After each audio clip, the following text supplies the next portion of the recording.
welcome to this episode of Truthiverse. This week, I'm joined by Marjory Wildcraft, who is the founder of the Grow Network, and she has been a female leader in the survival and preparedness space for nearly 20 years now, ladies and gents.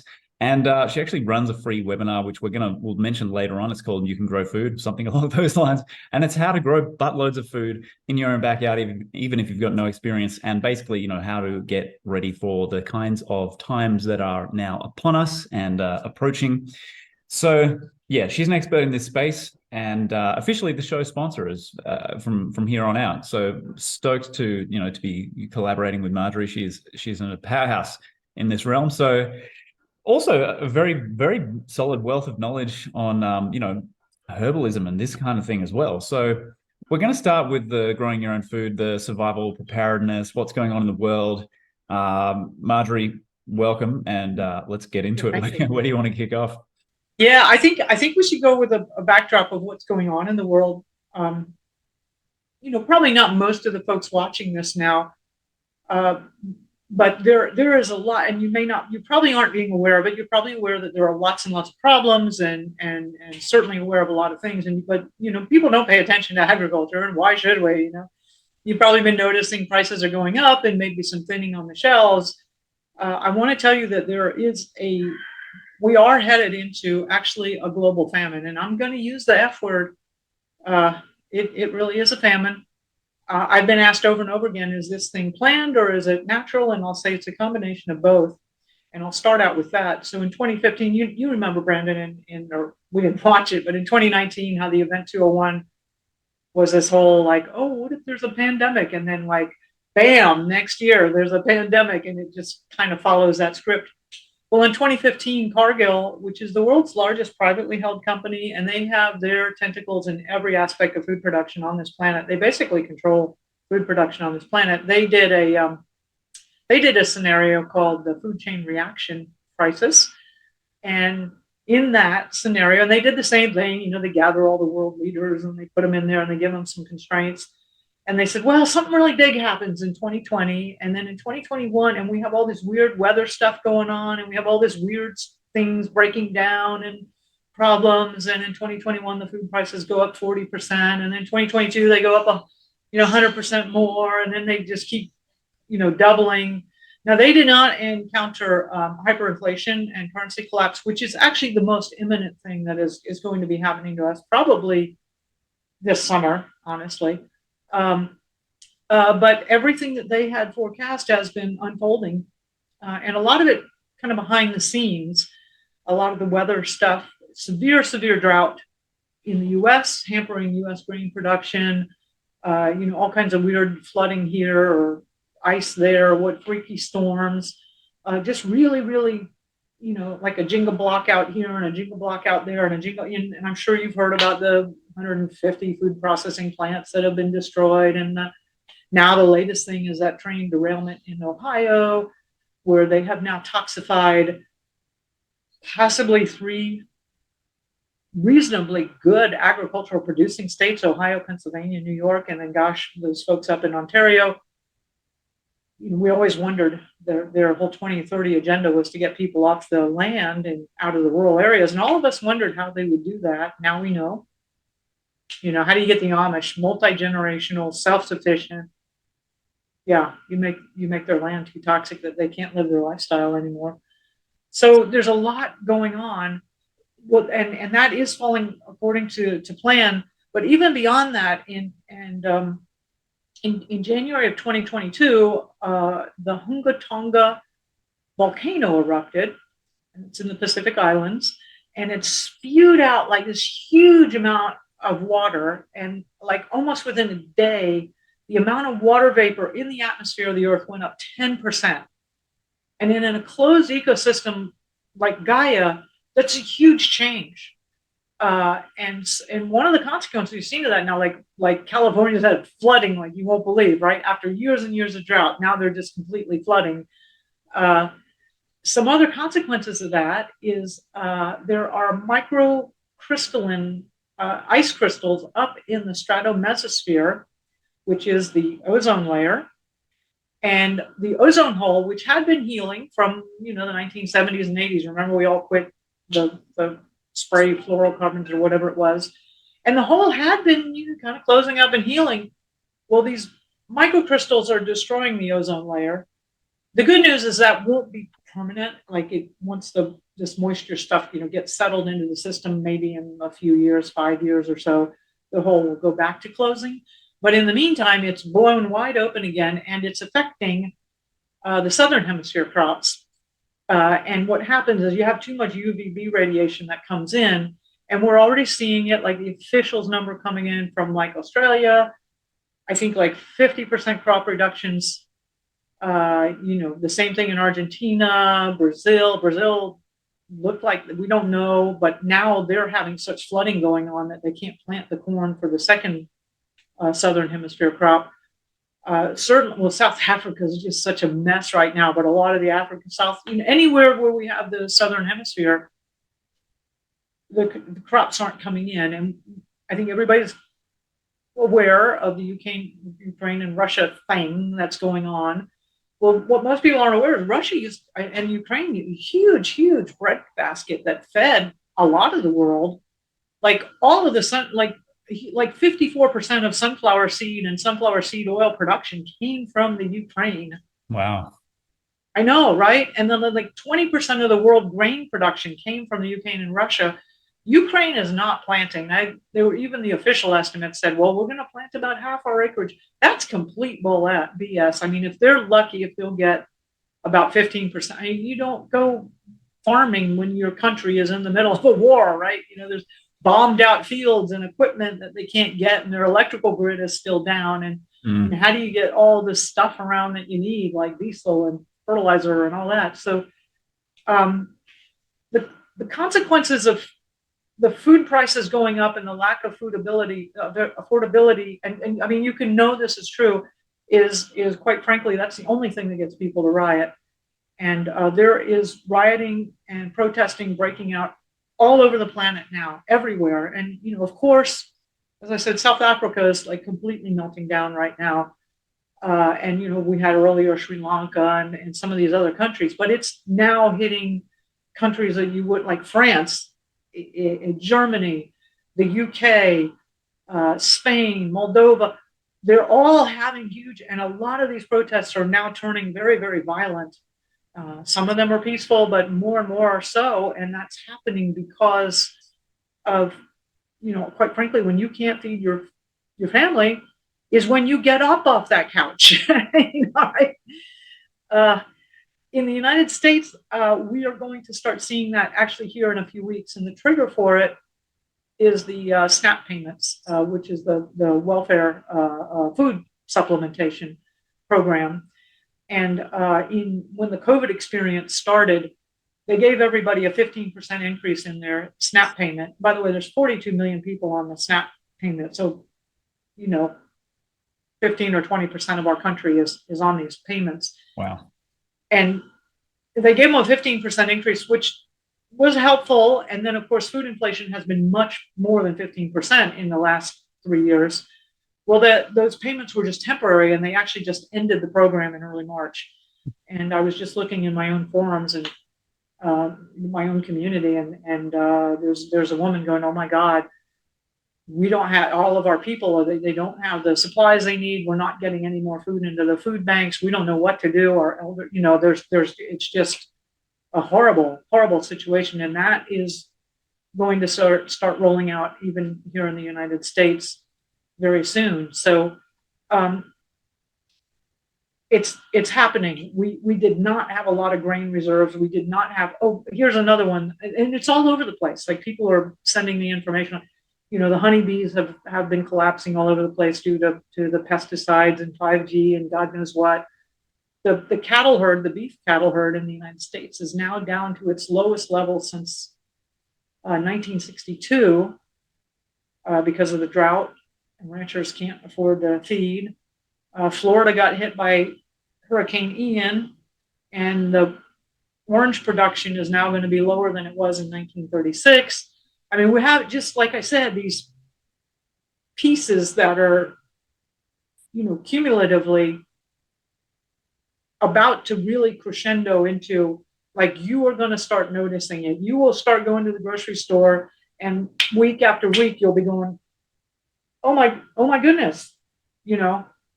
Yeah, I mean, we've been noticing it going up, but it's kind of like, or the packaging getting smaller, and we're kind of like, but it's going to be like, oh my God, I see this, and people will be going, as soon as I get any money in, I'm going to spend it right now.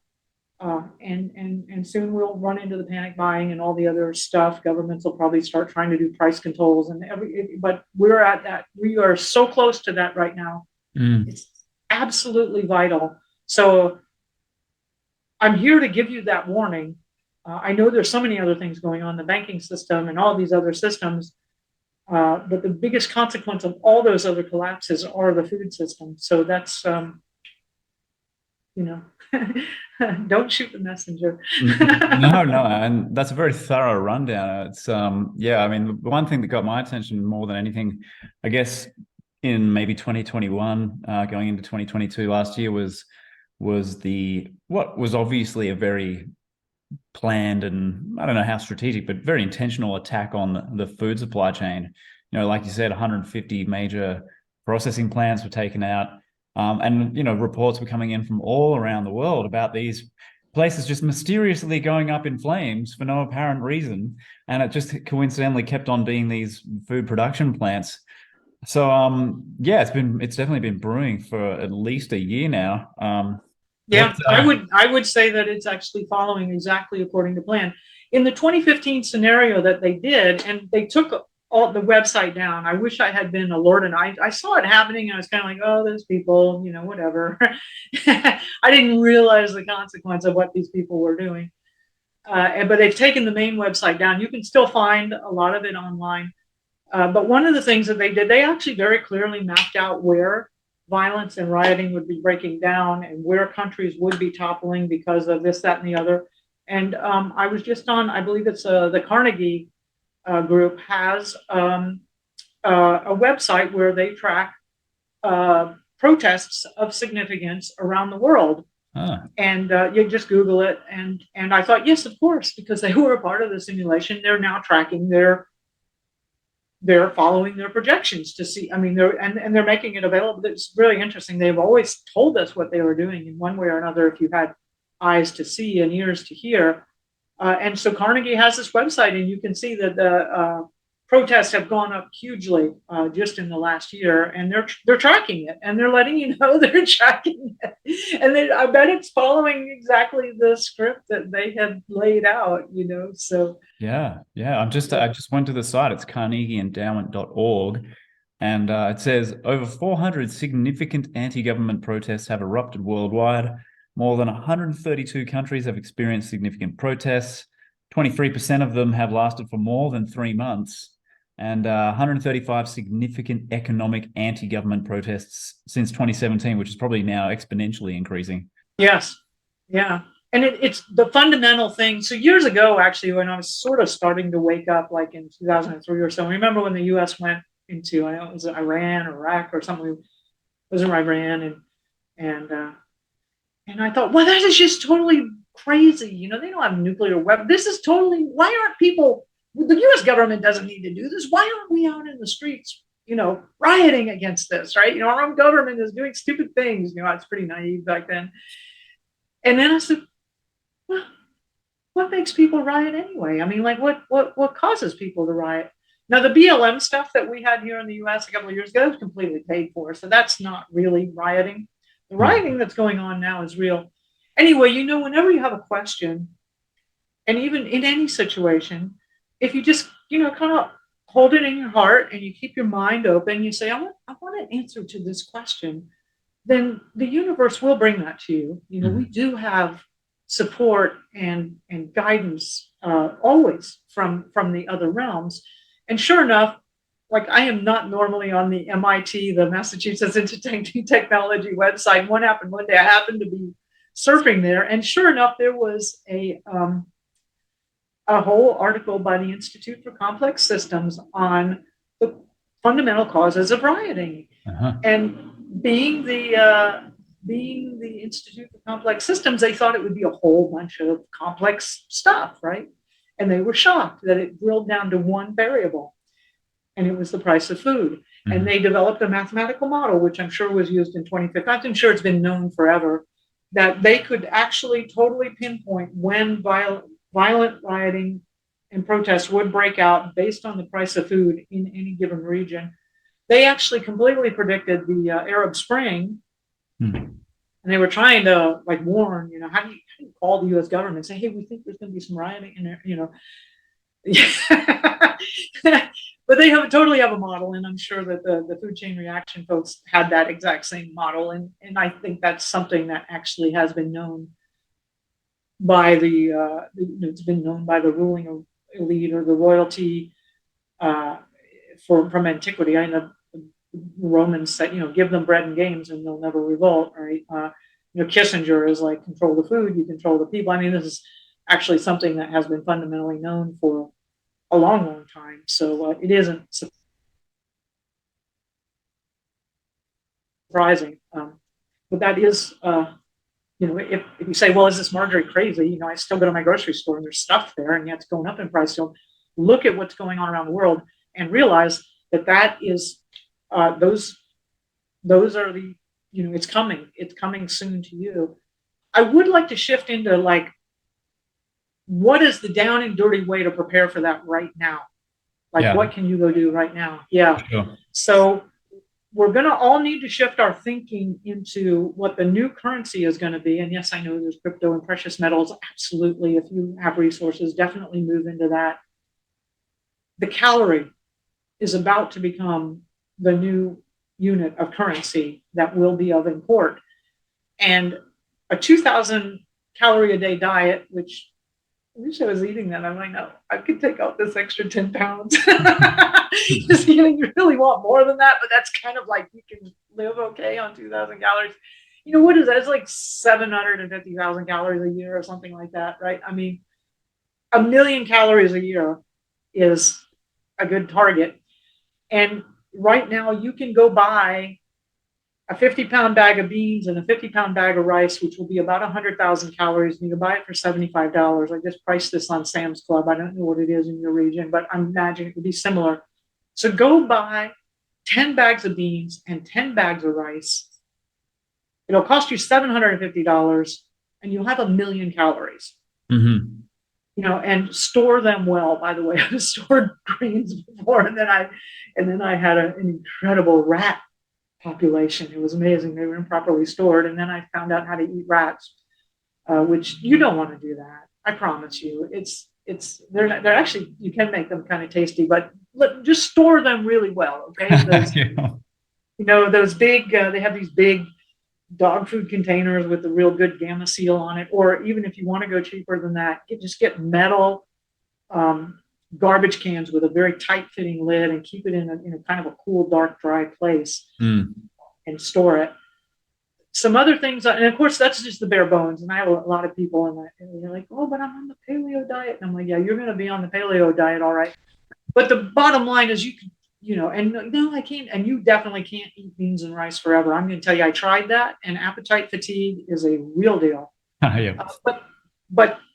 But you can trade, you can trade for whatever, right? It's the calorie is a new unit of currency. So make sure you've got some currency, mm-hmm. right?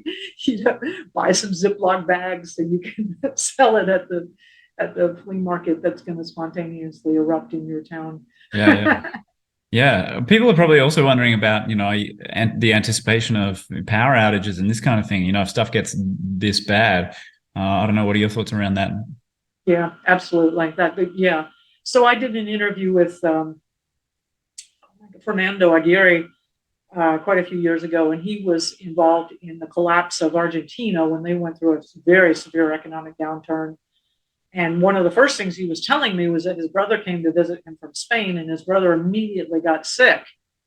And I said, why? And he said, well, when the government's not functioning, the water, the sewage, nothing functions. And our level of hygiene just plummeted. And now there's all kinds of sickness and disease like you would only expect to find in some of the worst places in India or Africa, because we're not, this isn't being maintained. And yeah, electricity is going to be going out.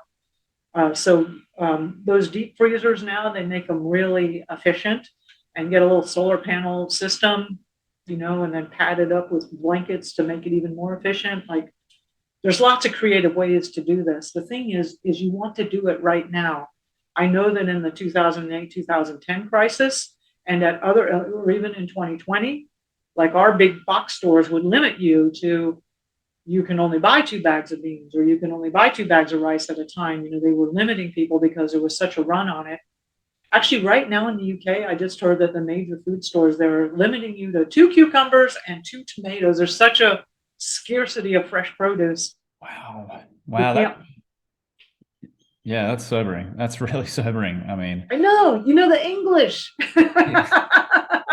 Like, right? Right.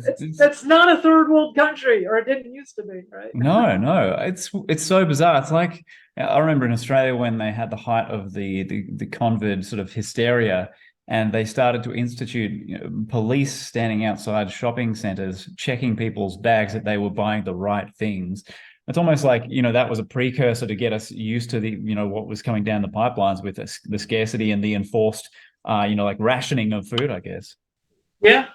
There are, the theft is getting so bad in a lot of places in the US, especially on the West Coast, that there are all kinds of retailers that are just pulling out. So like Walmart, which actually is an astonishingly big grocer in the United States, they're just shutting stores because the theft is too big, especially like, Seattle, Portland, and some of those areas. They just said, we're shutting it down. And in other areas where the crime is, people just go in and steal stuff, and they can't keep up with it. And more stores here in the US are having armed guards at the grocery store, and I predict that will become more of a thing all over the place. So it's real. And the thing is the early adopters, and you're already a little bit behind, but the good news is you're still ahead of the by the time this really starts to hit people in mass, it's going to be too late. So you want to get this in place now. Yeah. If I could talk for a minute about, most people don't really, because most people aren't producing their own food. The most difficult thing to produce in a backyard is fat. And I know we've all had this fat phobic culture, forget that. Like I said, it's very difficult to produce fat, and fat is also a difficult thing to store. The best fat that I've found that can store is like coconut oil or coconut cream in the cans, and that can store for like a year or two. But most other oils, olive oil, palm oil, all that kind of stuff, they usually go rancid 6 months to a year. Actually, a lot of the olive oils and a lot of the oils that are sold in stores are already rancid, and that rancidity is so rough on your liver. And I'm sure, Brendan, your community already knows not to be eating vegetable oils or the hydrogenated oils or that stuff, which just is absolutely artery clogging. Yeah, don't go there. Yeah. So butter, I've got several pounds or more of butter in the freezer, which butter can store in a freezer for a good year, or if I have to push it, 2 years. If I have any left, 2 years. I love butter. And again, with the freezer, I've got a little solar panel system for backup for that, because it's so important to me. So fats are the most difficult. The next most difficult thing to produce in a backyard, it goes fats, protein, carbohydrates, and then fiber for the macronutrients. And so protein is another one that's more difficult. I mean, let me go back to the fats for a second. I mean, you're in a garden. How many fatty vegetables do you Yeah, not a whole lot. No, your cucumbers and your squash and your broccoli, they're not fatty, right? So the fat is difficult. Protein is another one. You do get some protein out of a garden, like in some of your beans and legumes and things, but protein is another. Now that is something that is easier to store. So like, for example, I have cases of tuna fish, and I like to get the wild caught or the caught in a good way tuna. And I guess there is some danger of eating too much tuna fish with the metals and things. So I'm trying to be very careful about that. And there are other canned meats that you can buy and store. And again, you're going to have a couple of years on that. You won't need a couple of years. You'll probably be eating that fairly soon. But that's another food storage that you can do. And then again, the grains are just fabulous. And again, I don't eat a lot of grains, but I have a lot of grains in storage, and I try to do the ones that are a little bit more friendly to my body and type, like the quinoa or the barley, or some of the alternatives, amaranth or something like that, to the wheat, or corn. But grains are so great because you can get so many dense calories, and it's really still super cheap, easy to store, and you're going to get a lot of carbohydrates out of that, and some protein. Yeah. Well, I was going to say the next step after you've bought your backup food supplies, and you can do that this afternoon. Right, you can have that done in one day. You should go do that right now, right? You people are going to think you're nuts, but believe me, people have been thinking I'm nuts for years. So you can just join the club. Actually, you and your community, I'm sure, are over worrying about what other people think of you. But go do that. Go do that right now. And then the next thing is you absolutely need to figure out how to grow your own food. I predict that nobody's going to make it through this decade if they're not growing some of their own food. It's just going to get that difficult. It really is. Here's one example. In Weimar, Germany, and I've spent a lot of time studying that scenario. So it's like 1922 time period, where a dozen eggs went from being a half a mark to being like a billion marks in like a year, right? So you think of the price of eggs have been going up. Right? You haven't seen anything yet. That was in 1922, right? Can you imagine now with the flash everything that we got, like how fast things can change? SVB Bank, for example, the Silicon Valley Bank that went under 2 weeks ago, $1 million a second was withdrawn from that bank in the 10-hour window they were open on Thursday. $42 billion was drained from that bank before they shut it down and the Fed came in and put it into receivership. Wow. So I don't know when this is going to happen, but the reports on the crops are coming in from South America. I don't know whether that's going to make the headline news or not. Probably not, but this is happening, and I don't know what we never know, right? But we are just so close to this. Anyways, let me go back to growing food. So we do have that webinar.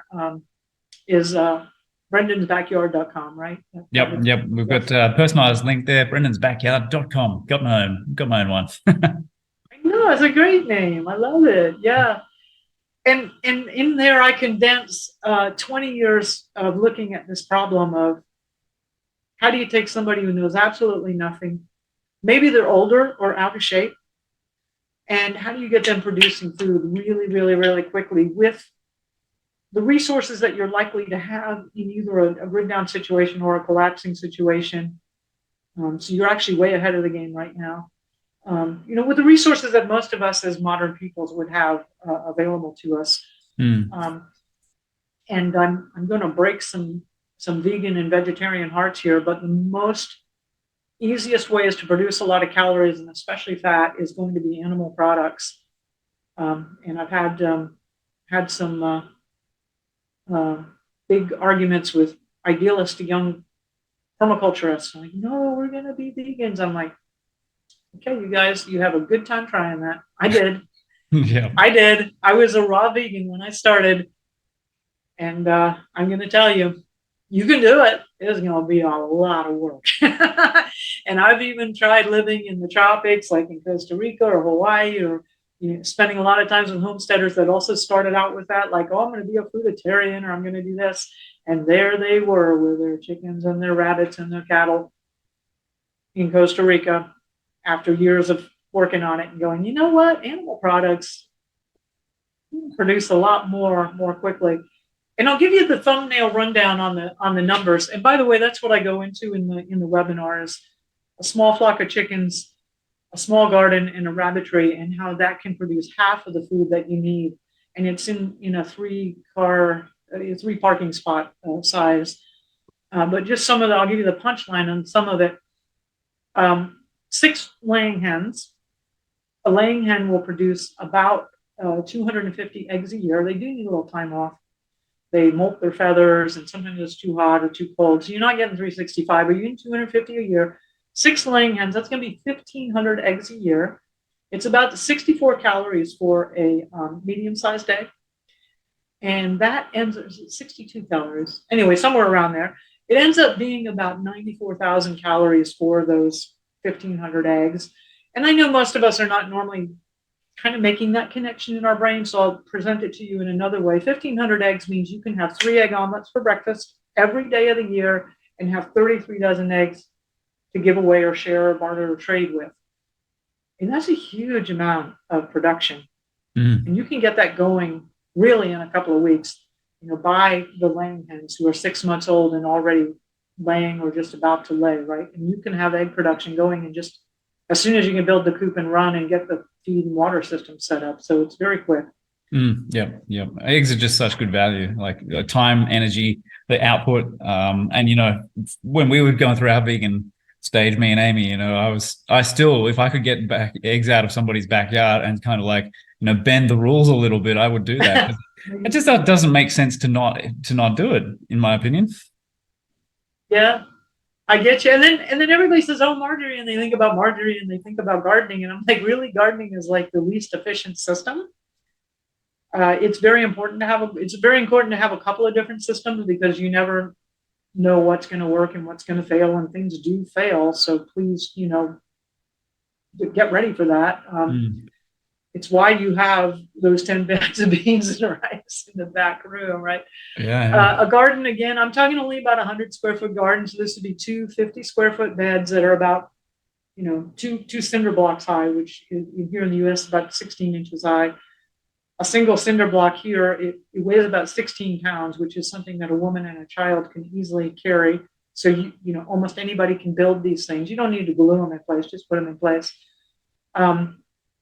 They'd be, like 11, 12 feet long by 4 or 5 feet wide. You got 50 per bed, 50 square feet per bed, and you have 2 of them. And I have gardened out of that many, many, many years. And I will tell you that you can produce all of the vegetables that one person needs in that small of a space. It's absolutely possible. I've done it over and over again. Even in Colorado, where we only had one growing season, I produced so much, and then I dried or froze or canned, and I had enough stuff for the whole year from just that one growing season with that garden. And a garden is really only going to produce about, depending on how many growing seasons you have, but 30 and what you're planting, but about 30 to 60,000 calories. The thing you are going to get out of that is a lot of diverse nutrition. So you want to eat the rainbow, right? So you're going to have your red bell peppers and your red tomatoes and your purple kale and your the yellow squash and the orange carrots, and and you're going to get your fiber, and you're going to get more carbohydrates out of that. So garden is great to have. And then the third component is a home rabbitry. And again, this is really, and by the way, the 2 garden beds will fit in the size of a parking spot. Like, we're only talking about, the 100 square feet of bed space plus the paths and all that. So we're talking about 200 square feet or something like, which is, a parking spot, right? Yeah, it's pretty economical. And then a rabbitry, you have 1 buck and 3 breeding does. And when I lived in Texas, and we couldn't breed for several months a year because it was just too hot, I was still producing 75 rabbits a year from that system. And again, you're building a rabbit hutch and maybe having some little, we call them movable pens, for them to get on the grass and eat. You're again talking about only about the size of a parking spot, and they'll produce about 75 rabbits a year. You can actually get more out of it if you're in other regions that have a more temperate climate. A rabbit is a very, very equivalent to a chicken. And all your recipes that you use for chicken right now, absolutely, they're transferable to rabbit, so you won't need to learn anything new. What is it? I think it's like 700 or 800 calories per pound for rabbit meat. and 75 rabbits. There's a 50%, 40 to 50% meat to carcass ratio because, you know, you don't want to eat the fur. Yeah. We're talking about 234,000 calories basically out of a home rabbitry. So Wow. there's a reason in the 1970s when the world was going crazy that there were so many people rushing into their backyards and building home rabbitries, and why that was the really big push the last time when rabbits became super, super popular. And you think about the rabbits breed like rabbits. So I've had people ask me, why don't you raise chickens for meat? And I can give you a very simple distinction for why that is. Chickens are omnivores and rabbits are herbivores. So in order to feed a chicken a meat and a chicken, and they have about the same, you could process them in 8 to 12 weeks. I tend to let my rabbits go more because I like them to get fat, because remember that fat is the most valuable nutrient. But chickens are omnivores, so they're going to want to eat things that they're going to compete with you for food, right? So they're grains or a lot of your food sources. Whereas rabbits are pure omnivores, so you can feed them, grass trimmings and when you're pruning your fruit trees, they love the bark, and they're basically turning stuff that you don't eat into fat and protein, whereas chickens take food sources that you would normally eat to turn into into fat and protein. So, and I loved doing it. We did it for years where we'd get like 100 little baby chicks and raise them up, and it's basically a 3-month project. But it took enormous amounts of grain to get them up to size. And we did it as a family. It was a wonderful thing. And we would have these, we'd lose some. So we'd have 85 to 90 chickens at the end of it, and process it as a family over a couple of weekends, and have that in the freezer, give away a lot. And then our family always had a chicken every week or 2 chickens a week. And it's a lovely thing to do. But where we're going into now, you will not be able to afford the grain to feed meat chickens. So there's a real distinction between herbivores and historically, pigs, by the way, are omnivores. And historically, eating pig or eating chicken was actually a real big deal, just because they are more expensive to raise. So the homesteaders of the past would have things like goats or sheep or rabbits or cattle because they're herbivores, and that was the meat that was generally more available. Yeah. I was going to ask you about why not chickens, but like you said, chickens will eat all your vegetables if you give them half a chance. Yeah. By the way, your chickens for your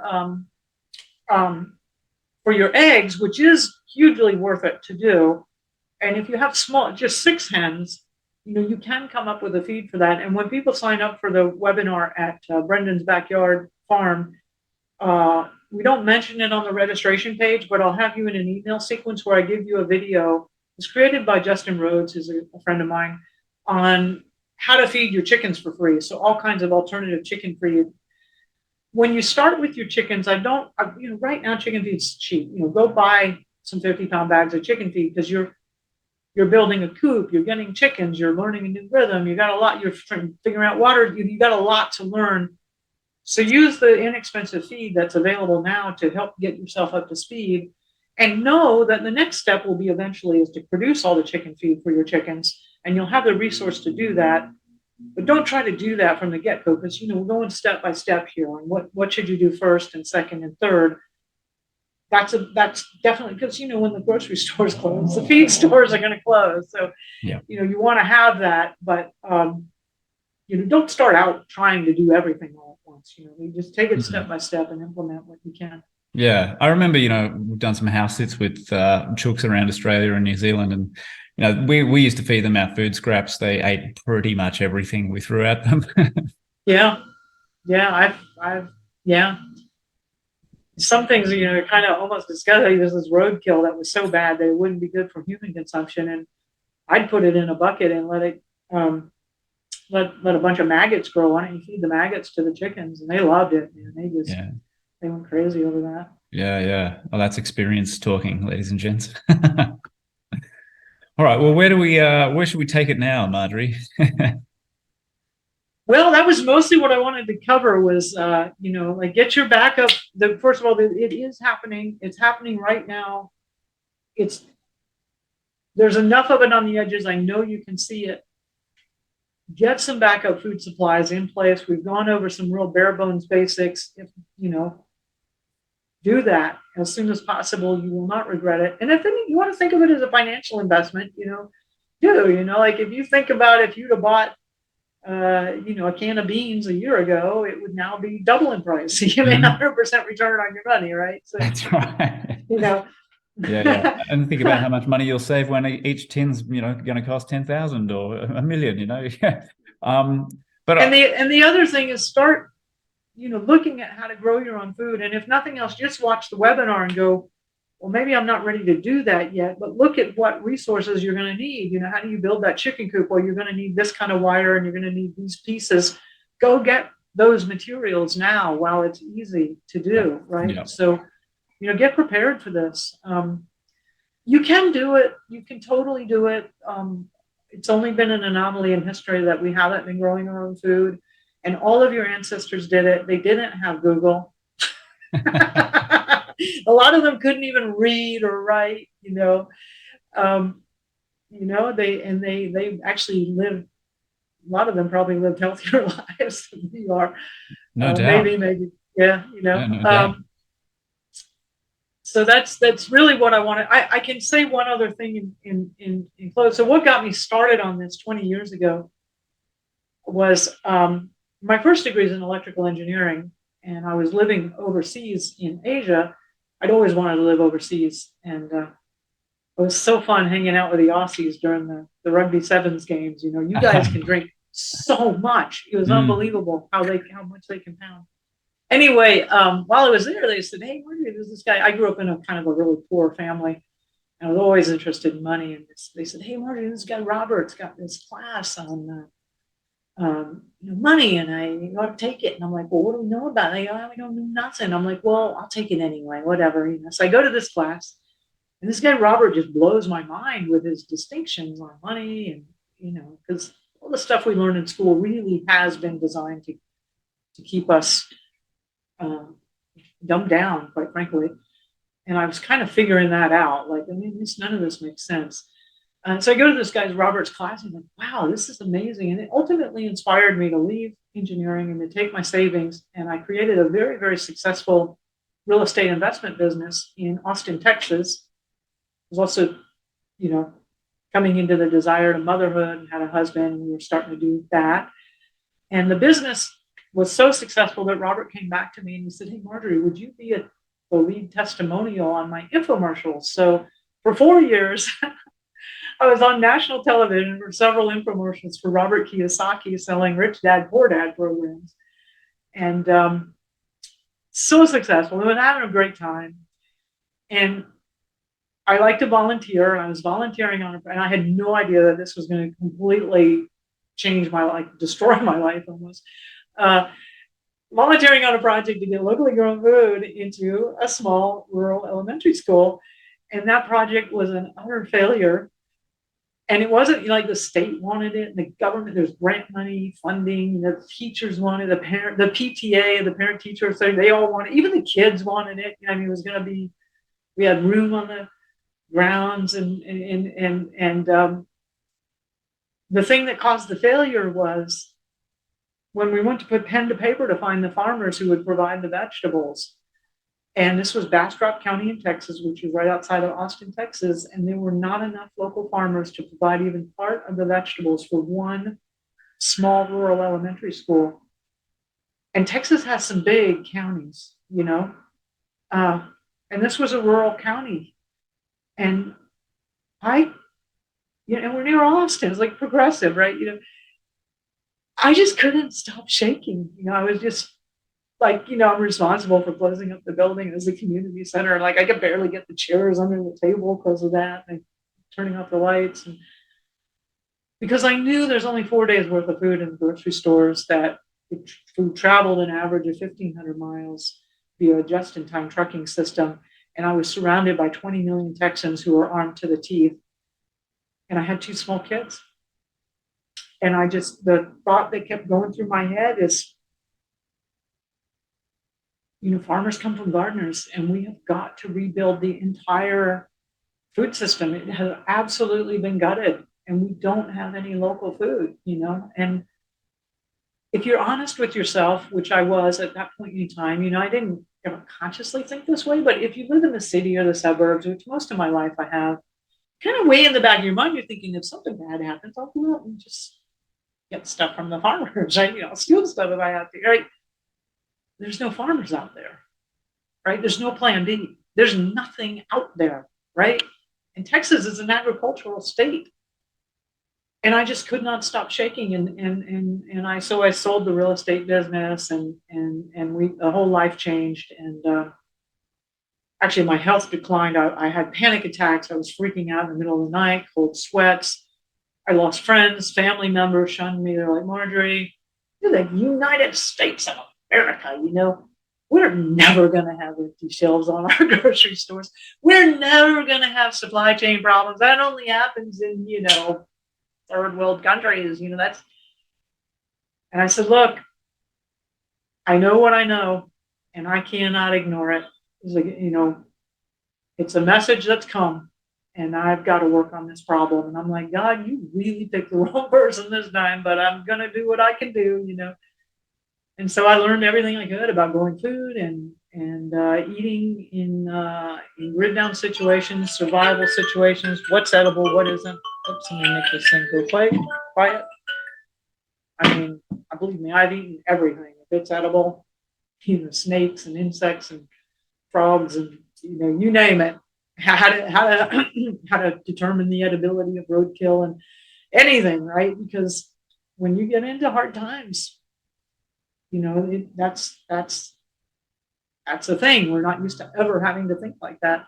And I started teaching people, and then I made a video, and then one thing kept leading to another, and now I founded the Grow Network in 2009, and then I was like, oh my God, we have antibiotic resistance as a problem. So I found some really great guy who knows all about how to treat infections without antibiotics. We made products on that, and then people were asking me more about home medicine, and we started building products on that. And my own teeth had never been that greatest, probably because I eat too much chocolate. So we learned stuff about alternatives to dentists and put that out, because the dental industry is even more corrupt than the medical system. We just kept building more products and doing more things, and that's takes us up to today. And we now do have this crisis. And everything that I've done has always been to how do we serve people during this time. But I want to say, I am so grateful for that night in Red Rock. Because I would have never grown my own food. I mean, why would I? I was making so much money, right? I would have never taken this life path. But it has been the best thing I've ever done. I've healed physically, emotionally, mentally. Spiritual, magical things happen because you're working with forces of creation. When you're growing food, you're working with animals, you're working with nature, you're working with plants. I'm going to tell you, there is mystical, magical things happen every day. And I just love it. I'm just so grateful that it happened. And I know someday, of course, we got this whole crisis happening now and people freaking out. You will look back on this and you go, that was the best thing that ever happened to me. So that's just where I want to leave it. Awesome. All right. Well, I will let you leave it there then. And folks, make sure you do go and watch that webinar and get the full download. We are showing it at brendonsbackyard.com. And yes, I can't thank you enough, Marjory, for the work you've been doing for so long now, and helping people to become self-sufficient, self-reliant. I think it's obviously we've hit the point where it's kind of mandatory. I'm hoping that what's coming isn't too intense and doesn't last too long. But let's make sure that the people in the countries that are being hit and are about to be hit are well stocked on their on their rice and beans, and they've got some chooks and rabbits and all this sort of stuff. So guys, if you haven't already got that set up, make sure you go watch the webinar, get the information, go and get started now before it is too late to catch up.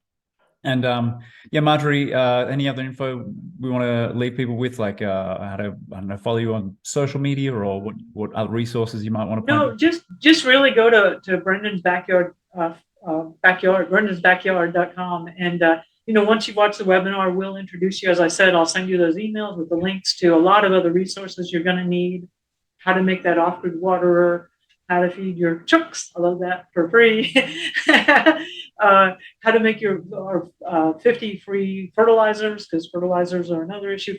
So a lot of resources that you are going to need, make sure that you have. And, at the end of the webinar, of course, we make you an offer for a full training package and a book that I've written, which are more resources that'll just take you step by step and get you up to speed as quickly as possible. And we make it all super reasonably priced. But even if you aren't buying that, there's a ton of resources for free, because we just need to do that now.